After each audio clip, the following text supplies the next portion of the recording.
সুপ্রিয় দর্শক, অশোক সেল কমলার পক্ষ থেকে সবাইকে জানাই আন্তরিক শুভেচ্ছা অভিনন্দন। আশা করি সকলেই ভালো আছেন। আমি এই মুহূর্তে চলে এসেছি বোদা উপজেলায় এক শশা চাষি ভাইয়ের কাছে, যে শশা উনি কিন্তু 33% শশা এর আগে লাগিয়েছেন।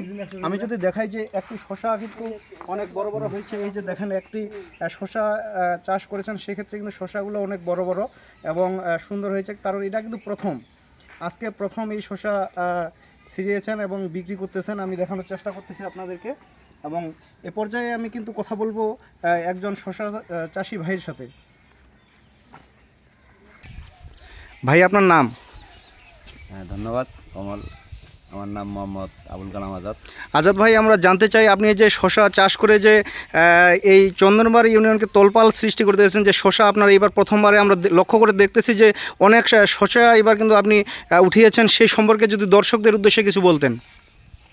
আমি 50 শতক মাটি শশা লাগাইছি, এর আগেও আমি প্রতিবারে করি। আমার গাছের বয়স 32 দিন। আজকে প্রথম শশা ছিললাম।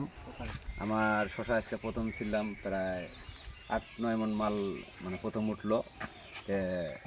ইনশাল্লাহ এর পরবর্তী মনে করেন অনেক মাল উঠবে, আমার লাভবান আমি হতে পারবো।